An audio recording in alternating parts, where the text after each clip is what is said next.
Hola, bienvenidos a este nuevo video, esta vez con una historia muy poco conocida. Olympic. El RMS, buque de vapor del Correo Real, Olympic, fue el primer transatlántico de la clase Olympic diseñado por Thomas Andrews y fue construido por los astilleros Harland and Wolff de Belfast. Fue conocido como Viejo Confiable al estar activo desde 1910 hasta 1935. Constaba de 24 calderas dobles, 5 normales, 3 motores triples de 4 cilindros y una turbina de baja presión, en total 50.000 caballos de vapor. Se propulsaba con sus 3 hélices, 2 laterales de 3 palas y una central de 4. Tenía una velocidad media de 21 nudos con un máximo de 23 y una capacidad para 2.435 pasajeros. Fue botado al mar el 20 de octubre de 1910, mientras su gemelo, el Titanic, estaba en avance con un 30%. El Olympic fue el primero de la clase Olympic en completarse y fue comisionado en mayo de 1911. Para su lanzamiento, el casco fue pintado con un color gris para las fotografías. Su casco fue repintado después del lanzamiento. Con 30 metros más de eslora que sus rivales más cercanos, el Lusitania y el Mauretania de Cunard Line, el Olympic ostentó el título de barco más grande del mundo en su época.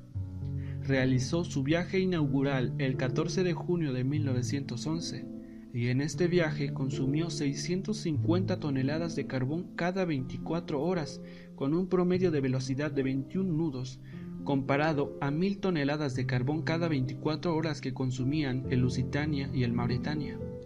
Su primer capitán fue Edward John Smith, quien lo comandó desde junio de 1911 hasta el 30 de marzo de 1912, para luego tomar su último mando en el Titanic en sus pruebas de mar y en su viaje inaugural. El Olympic y el Titanic anunciaban la era de los supertransatlánticos.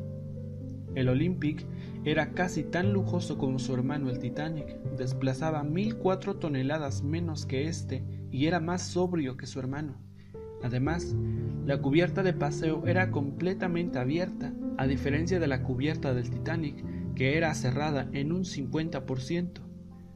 Un arreglo de último momento por su constructor, Thomas Andrews, quien deseaba que los pasajeros pudieran disfrutar de una cubierta de paseo protegida de las ventiscas frías del Atlántico Norte.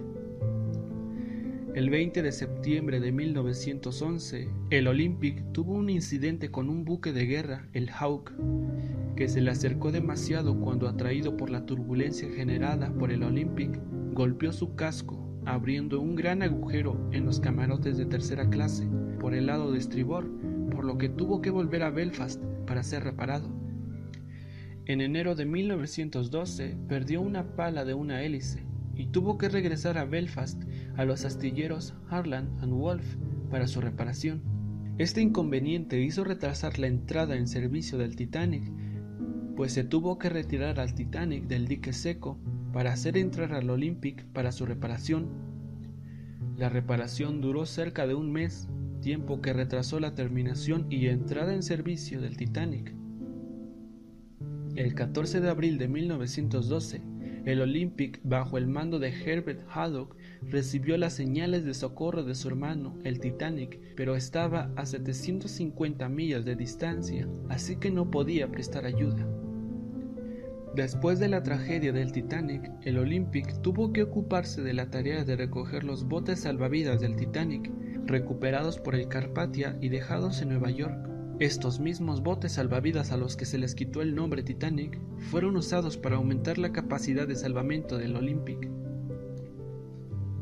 En los inicios de la Primera Guerra Mundial fue confiscado por la Royal Navy, su nombre se cambió a His Majesty Transport, fue pintado de camuflaje antisubmarino y sirvió como transporte de tropas.